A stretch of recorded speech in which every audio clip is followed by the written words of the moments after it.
সদৌ অসম নাটযোগী ছাত্ৰ সন্থাৰ সাধাৰণ সভা আৰু যুৱ মহোৎসৱৰ আজি সাংস্কৃতিক শোভাযাত্ৰা আৰু এই সাংস্কৃতিক শোভাযাত্ৰা বিলাসীপাৰাৰ যি এলেংমাৰী আছে সেই তাৰে পৰা আৰম্ভ হৈছে।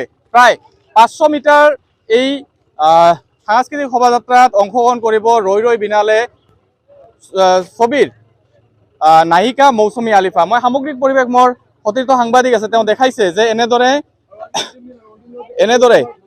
সাংস্কৃতিক শোভাযাত্ৰা আৰম্ভণি হৈছে।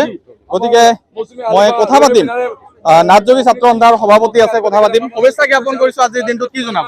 নিশ্চিতভাৱে সদৌ অসম নাটযোগী ছাত্ৰ সন্থাৰ যি বাৰ্ষিক সাধাৰণ সভা আৰু নাটযোগী যুৱ মহোৎসৱ এই কাৰ্যসূচীৰ আজি দ্বিতীয় দিন, আৰু দ্বিতীয় দিনৰ কাৰ্যসূচীত এক বিশাল সাংস্কৃতিক শোভাযাত্ৰা উলিওৱা হৈছে। ইতিমধ্যে আমাৰ মাজত আহি উপস্থিত হৈছে জনপ্ৰিয় অভিনেত্ৰী মৌচুমী, আমাৰ মাজত আহি উপস্থিত হৈছে। গতিকে সাংস্কৃতিক শোভাযাত্ৰাৰ জৰিয়তে নাটযোগী জনগোষ্ঠীৰ কৃষ্টি সংস্কৃতি সুন্দৰভাৱে ইয়াৰ যুৱক যুৱতীসকলে উপস্থাপন কৰিছে।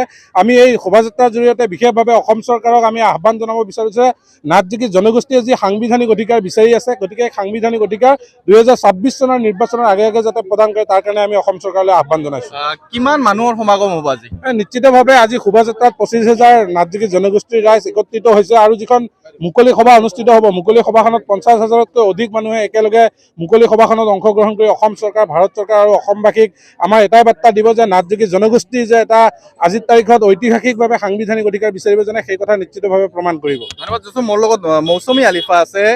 প্ৰথমতে শুভেচ্ছা জ্ঞাপন কৰিছোঁ আৰু ধন্যবাদ জ্ঞাপন কৰিছোঁ এই স্থানত অহাৰ বাবে। কি জনাব? পোনপ্ৰথমে মই অশেষ ধন্যবাদ জ্ঞাপন কৰিছোঁ ইয়াৰে ৰাইজলৈ আৰু সমূহ কমিটিৰ কৰ্মকৰ্তালৈ, কাৰণ মোক ইয়ালৈ আমন্ত্ৰণ জনাইছে আৰু আজি ইয়ালৈ আহিছোঁ। আজি নাটযোগী ছাত্ৰ সন্থাৰ যিটো আমাৰ শোভাযাত্ৰা, সাংস্কৃতিক শোভাযাত্ৰা, ইয়াতে অংশগ্ৰহণ কৰিবলৈ পাই খুবেই সুখী আৰু নিজকে সৌভাগ্য অনুভৱ কৰিছোঁ।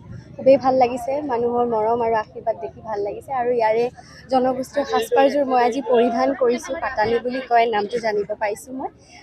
ভাল লাগিছে।